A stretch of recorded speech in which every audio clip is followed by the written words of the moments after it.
train ride to Oakhaven felt like traveling back in time. The further the steel serpent chugged from the city, the more the modern world seemed to melt away, replaced by rolling hills shrouded in an ancient mist. As a historian specializing in obscure folk traditions, I was practically vibrating with excitement. Oakhaven was a cartographer's whisper, a village so isolated it was rumored to still practice customs lost to the rest of the country for centuries. My focus was their legendary harvest festival, the gilding of the fields. The academic papers I had found were sparse, filled with cryptic references to a silent guardian in a den of soil. It was exactly the kind of mystery I lived for. Stepping off the train onto a deserted platform, the air hit me first. It was thick with the scent of damp earth, wood smoke, and something else, something metallic and faintly sweet, like overripe fruit. The village itself was nestled in a valley, a cluster of stone cottages with thatched roofs that seemed to grow out of the land itself. Smoke curled from every chimney, but the streets were eerily quiet. The few villagers I saw didn't smile or wave.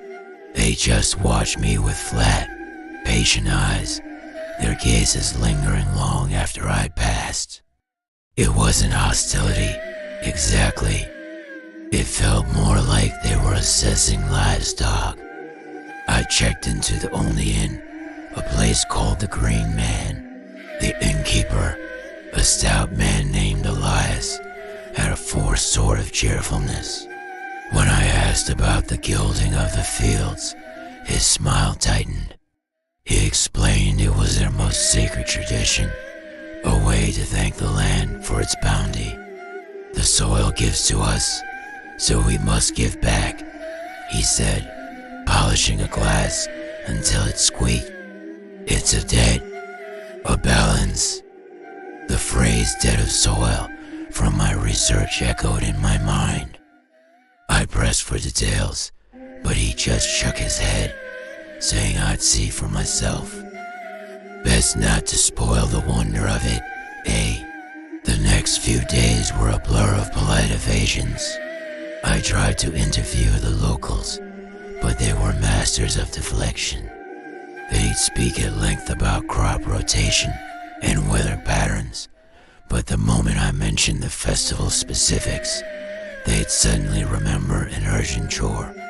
Their homes were adorned with strange, woven corn dollies, but these were unlike any I'd ever seen. They weren't cheerful figures, they were misshapen, almost human-like, with limbs bound at awkward angles. I noticed that every family had one hanging over their hearth, and they all seemed to look slightly different, as if modeled after real people. The only person who seemed willing to talk was a young woman named Alara. I found her by the river, her face etched with a sorrow that seemed too old for her years. She told me the festival was a time of great reverence and great sorrow. When I asked why, she just pointed towards the fields that surrounded the village. They are hungry, she whispered, her voice barely audible over the rushing water. The land here, it remembers what it's owed. Before I could ask more, her mother called her from a distance, her voice sharp and panicked. Alara scurried away, leaving me with more questions than answers. The strangest discovery came when I was exploring the old church on the edge of the village. The parish records, miraculously preserved, went back centuries. I spent an entire afternoon poring over dusty ledgers of births, deaths, and marriages. Then I noticed a pattern. Every single year, on the exact date of the gilding of the fields, there was a death entry, but it was never listed as an accident or illness. The cause of death was always the same single, chilling word, given, and next to it, another entry, traveler, sometimes outsider or visitor. My blood ran cold. The names changed, but the pattern was unbroken for over 300 years. Suddenly, the pieces started clicking into place with a horrifying certainty. The quiet streets, the watchful eyes, the evasive answers. Elias's words about giving back to the soil. Ilara's warning about the hungry land. The corn dollies that looked too much like people. They weren't just celebrating a harvest. They were performing a ritual, a sacrifice. And every year, they needed an outsider. The day of the festival arrived with a palpable tension. The air, already thick, now felt heavy enough to suffocate. A procession began at dusk. The villagers, dressed in simple white robes, walked silently towards the largest cornfield, their faces grim and determined. They carried torches that cast long, dancing shadows, making the world feel unreal. In the center of the procession, they carried a huge, man-sized wicker figure. This wasn't a scarecrow. It was a cage. My heart hammered against my ribs. I knew, with a certainty that froze my soul, who that cage was for. I had to get out. I slipped away from the procession, my feet pounding against the dirt path as I ran back towards the village. The inn docked my room, docked my bags. The train station. The thoughts were a chaotic jumble in my head. I burst into the Green Man, expecting it to be empty. But Elias was there, standing behind the bar, calmly polishing the same glass as before. He looked up at me, and his forced smile was gone. In its place was a look of profound, almost gentle pity. "Leaving so soon?" he asked, his voice soft. "But you haven't seen the end of the festival. You're our guest of honor." Two large men stepped out from the shadows behind him, blocking the door. My escape route was gone. "We don't like doing this," Elias continued, his voice full of that same false regret. "But the debt must be paid. The soil is old, and its memory is long. It demands a price for the life it gives us." They dragged me from the inn, my struggles useless against their strength, back through the empty streets, towards the torch-lit field where the entire village was waiting. The chanting had started, a low, guttural hum that vibrated through the ground. They brought me before the wicker cage. The headman, an ancient figure with eyes like chips of flint, stepped forward.